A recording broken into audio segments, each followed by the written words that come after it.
ಜಮ್ಮು ಕಾಶ್ಮೀರದ ಪಹಲ್ಗಾಮ್ ದಾಳಿ ಆದಾಗಿನಿಂದಲೂ ಭಾರತ ಮತ್ತು ಪಾಕಿಸ್ತಾನದ ಮಧ್ಯೆ ಯುದ್ಧದ ಪರಿಸ್ಥಿತಿ ನಿರ್ಮಾಣವಾಗಿದೆ. ಭಯೋತ್ಪಾದಕರನ್ನ ಸದೆಬಡಿಯಲು ಮತ್ತು ಭಯೋತ್ಪಾದಕರಿಗೆ ಸಹಾಯ ಮಾಡುತ್ತಿರುವ ಪಾಕಿಸ್ತಾನಕ್ಕೆ ಬುದ್ಧಿ ಕಲಿಸಲು ಭಾರತ ಸರ್ಕಾರ ತುದಿಗಾಲಲ್ಲಿ ನಿಂತಿದ್ದು, ಈಗ ಆಪರೇಷನ್ ಸಿಂಧೂರ ಮೂಲಕ ಪಾಪಿ ಪಾಕಿಸ್ತಾನಕ್ಕೆ ಸಖತ್ ತಿರುಗೇಟು ನೀಡಿದೆ. ನಮ್ಮ ಹೆಮ್ಮೆಯ ಭಾರತೀಯ ಸೇನೆ ಇಂದು ಬೆಳಗಿನ ಜಾವ ನಡೆಸಿದ ರಣಾರ್ಭಟದ ದಾಳಿಗೆ ಪಾಪಿಗಳ ಸಂಹಾರ ಆಗಿದೆ.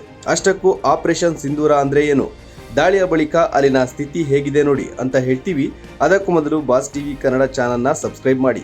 ಜಮ್ಮು ಮತ್ತು ಕಾಶ್ಮೀರದ ಪಹಲ್ಗಾಮ್ನಲ್ಲಿ ನಡೆದ ಭಯೋತ್ಪಾದಕ ದಾಳಿಗೆ ಪ್ರತಿಯಾಗಿ ಭಾರತೀಯ ಸೇನೆಯು ನಿನ್ನೆ ತಡರಾತ್ರಿ ಪಾಕಿಸ್ತಾನದ 9 ಭಯೋತ್ಪಾದಕ ನೆಲೆಗಳ ಮೇಲೆ ವೈಮಾನಿಕ ದಾಳಿ ನಡೆಸಿತು. ಭಾರತದ ಈ ಪ್ರತೀಕಾರದ ಕ್ರಮಕ್ಕೆ ಆಪರೇಷನ್ ಸಿಂಧೂರ ಎಂದು ಹೆಸರಿಡಲಾಗಿದೆ. ಪಾಕಿಸ್ತಾನದ ಉಗ್ರರು ಭಾರತದ ಹಿಂದೂ ಮಹಿಳೆಯ ಕುಂಕುಮ ಅಳಿಸಿ ಕಣ್ಣೀರಿಡುವಂತೆ ಮಾಡಿದ್ರು. ಅದಕ್ಕೆ ಪ್ರತಿಯಾಗಿ ಭಾರತ ಪಾಕಿಸ್ತಾನದ ಉಗ್ರ ನೆಲೆ ಮೇಲೆ ದಾಳಿ ನಡೆಸಿದ್ದು, ಅದಕ್ಕೆ ಆಪರೇಷನ್ ಸಿಂಧೂರ ಎಂದು ಹೆಸರಿಡಲಾಗಿದೆ. ಸದ್ಯ ಭಾರತೀಯ ಸೇನೆಯು ಆಪರೇಷನ್ ಸಿಂಧೂರ ಎಂಬ ದಿಟ್ಟ ಕಾರ್ಯಾಚರಣೆಯನ್ನು ಪಾಪಿ ಉಗ್ರರ ತಾಣಗಳ ಮೇಲೆ ನಡೆಸಿದೆ. ಮುಂಜಾನೆ ಅಂದ್ರೆ ಬೆಳಗಿನ 1:30ರಿಂದ 1:51ರವರೆಗೆ ನಡೆದ ಬೃಹತ್ ಕಾರ್ಯಾಚರಣೆಯಲ್ಲಿ ಭಾರತೀಯ ಸೇನೆಯ ವಾಯುಪಡೆಯು ಉಗ್ರರ ಅಡಗು ತಾಣಗಳನ್ನು ನಾಶ ಮಾಡಿದ್ದು, ಬರೋಬ್ಬರಿ 23 ನಿಮಿಷಗಳಲ್ಲಿ ನರಹಂತಕರ ಉಗ್ರರ ಸಂಹಾರ ಮಾಡಿದೆ. ಇನ್ನು ಭಾರತ ನಡೆಸಿದ ದಾಳಿಗೆ ಪಾಕಿಗಳು ವಿಲವಿಲ ಅಂತ ಹೊದ್ದಾಡಿದ್ದು, ಪಾಕ್ ಆಕ್ರಮಿತ ಕಾಶ್ಮೀರ ಮತ್ತು ಪಾಕಿಸ್ತಾನದ ಭಯೋತ್ಪಾದಕ ಶಿಬಿರಗಳ ಮೇಲೆ ಭಾರತೀಯ ಸೇನೆ ಆಪರೇಷನ್ ಸಿಂಧೂರ ಕಾರ್ಯಾಚರಣೆ ನಡೆಸಿತು. ಈ ದಾಳಿಯ ಮೊದಲ ಫೋಟೋಗಳು ಈಗ ಹೊರಬಂದಿವೆ. ಈ ಫೋಟೋಗಳು ಮುಜಾಫರ್ಬಾದ್ನಲ್ಲಿ ಕ್ಷಿಪಣಿ ದಾಳಿಯಿಂದ ಕಟ್ಟಡಗಳಿಗೆ ಉಂಟಾದ ಭಾರೀ ಹಾನಿಯನ್ನ ತೋರಿಸುತ್ತವೆ. ಹಾಗೆ ಭಾರತೀಯ ಸೇನೆಯು ಮುಜಾಫರ್ಬಾದ್, ಕೋಟ್ಲಿ ಮತ್ತು ಮುರಿಡ್ಕದ ಭಯೋತ್ಪಾದಕ ಶಿಬಿರಗಳ ಮೇಲೆ ಕ್ಷಿಪಣಿಗಳನ್ನು ಹಾರಿಸಿತು. ಈ ದಾಳಿಯಲ್ಲಿ 70 ಭಯೋತ್ಪಾದಕರು ಮಟಾಶಾಗಿದ್ದು, 55 ಜನರು ಗಾಯಗೊಂಡಿದ್ದಾರೆ.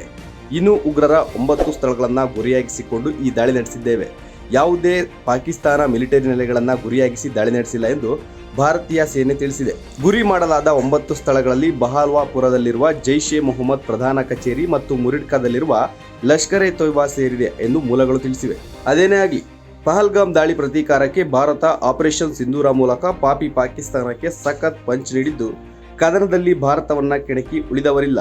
ಯುದ್ಧಕ್ಕೆ ಅಂತ ನಿಂತ್ರೆ ಸೈನಿಕರನ್ನ ಲೆಕ್ಕ ಹಾಕದೆ ಪಾಪಿಗಳ ಸಂಹಾರ ಮಾಡೋದು ಗ್ಯಾರಂಟಿ ಅನ್ನೋದನ್ನ ಭಾರತ ಸೇನೆ ಮತ್ತೆ ಸಾಬೀತು ಮಾಡಿದೆ. Bureau report, boss TV Kannada. Latest ಹಾಗೂ ಇಂಟ್ರೆಸ್ಟಿಂಗ್ ಸುದ್ದಿಗಳಿಗಾಗಿ ಬಾಸ್ ಟಿವಿ ಕನ್ನಡ ಚಾನೆಲ್ನ ಸಬ್ಸ್ಕ್ರೈಬ್ ಮಾಡಿ. ಹಾಗೆಯೇ ಬೆಲ್ ಐಕಾನ್ ಪ್ರೆಸ್ ಮಾಡಿ. ಇದರ ಜೊತೆಗೆ ಫೇಸ್ಬುಕ್, ಇನ್ಸ್ಟಾಗ್ರಾಮ್, ಎಕ್ಸ್ನಲ್ಲೂ ಮಿಸ್ ಮಾಡದೆ ಫಾಲೋ ಮಾಡಿ.